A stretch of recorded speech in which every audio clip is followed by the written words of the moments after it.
Bonjour, nous abordons aujourd'hui ce film qui remonte à 1925 et qui décrit comment les porteurs acheminaient les marchandises arrivant au petit port de Bagdad qui donne sur le Tigre. Ils transfèrent les marchandises à l'entrepôt qui est notre sujet aujourd'hui. Ce caravansérail qui reçoit les marchandises est l'école Mustansariya, transformée en caravansérail ou entrepôt il y a longtemps, jusqu'au tournage de ce film, et même après cela.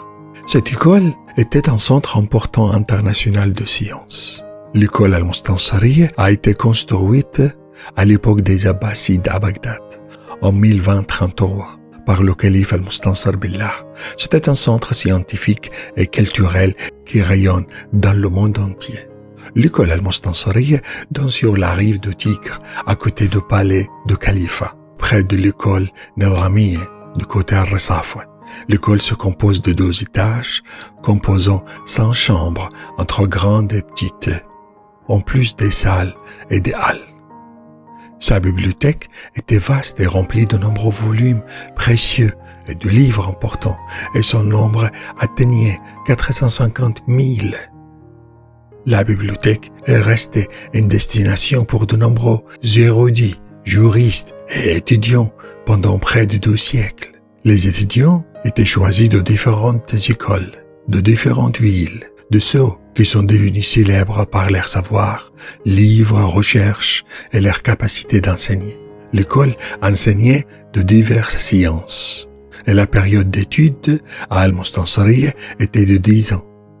Elle comprenait plusieurs départements, y compris les sciences du Coran, la religion, la jurisprudence, grammaire, médecine vétérinaire, philosophie, mathématiques, pharmacologie, médecine, entre autres. C'était la première université islamique. Après la fin d'études, l'étudiant obtient un diplôme de fin d'études qui le qualifierait pour être employé comme fonctionnaire à l'État. À souligner que l'enseignement a continué à l'école Mustansariya, même après la chute de Bagdad, pendant environ 1 siècle et demi. Au milieu de l'école se trouvait une grande fontaine qui était l'horloge de l'école Al-Mustansariya. C'était une création et témoignage de l'avancement des connaissances chez les Arabes à cette époque. Elle indique les horaires, soit au jour ou durant la nuit. L'école a continué à enseigner jusqu'au règne de Sulayman Pacha le Grand. 1762-1749. L'école a été interrompue et elle est devenue un entrepôt caravansérail pour les voyageurs, en particulier ceux qui travaillaient dans le transport fluvial. Bientôt, elle s'est transformée en un centre douanier à Bagdad. Entre la douane et le caravansérail, l'école a sombré dans la négligence.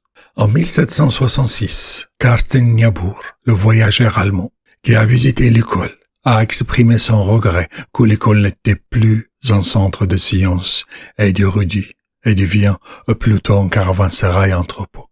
Le voyageur allemand mentionne qu'il existe de nombreux écrits sur les murs de cette école datant de l'époque abbasside, mais qui ont disparu. Jeanne Dieulavoye, l'archéologue française, a visité l'école Mustansariya en 1881. C'était une visite inévitable, car le caravansérail était un embarcadère qui accueillait les bateaux, les navires, dont le passager souhaite entrer à Bagdad. Dit-elle, nous jetons l'ancre dans le port de Bagdad. Quel merveilleux climat que celui de l'Orient. Bagdad m'apparaît au milieu d'arbres, toujours verts, belle comme la fiancée du printemps. Elle a mentionné l'école et comment elle s'est transformée en khan pour les voyageurs fatigués au centre de douane, et a loué la beauté de l'architecture et les beaux écrits qui ornaient le bâtiment. Cet écriteau sur les murs de l'école Mustansariya nous a été transféré par elle. En 1885, le voyageur français Henri Bender est arrivé à Bagdad sur le Kelek et a débarqué à la douane qui est située au bord du pont de bateau. Pour pouvoir récupérer ses affaires, il a dû distribuer des cadeaux. Il décrit également les bâtiments voisins, l'hôpital militaire et la caserne Al-Qusla pour les soldats turcs. Et il a exprimé son admiration. Il était obligé de bousculer les soldats turcs pour pouvoir passer.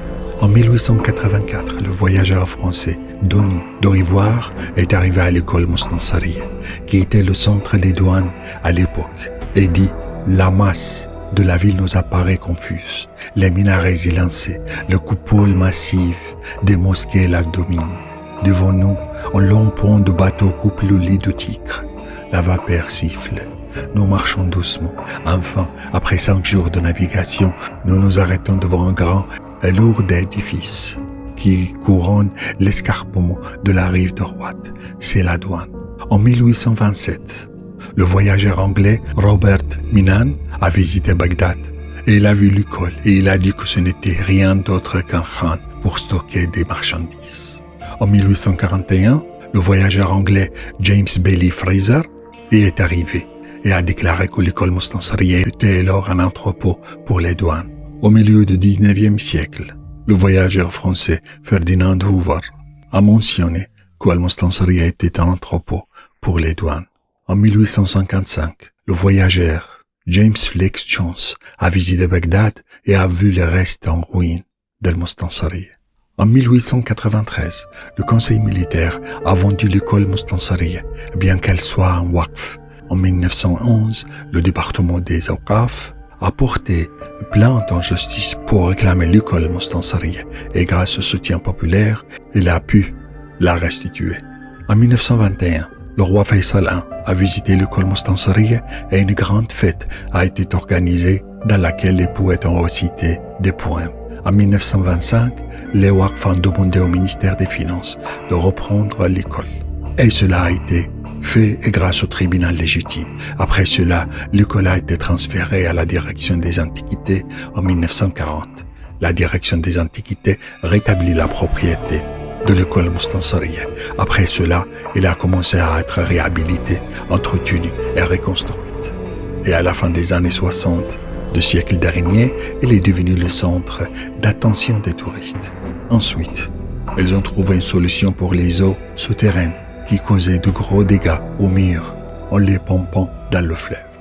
Ils ont également pu faire sortir les occupants de bâtiments Mostansariya qui étaient pour la plupart des commerçants et des prestataires de services de restauration. En 1973, il a été débarrassé des magasins qui l'entouraient. Ainsi, l'école est devenue d'une importance purement historique. On voit aussi le pont Al-Ghata, Al-Shuhada aujourd'hui, qui déborde de passants et comment il était coupé pour laisser traverser les moyens de transport fluvial.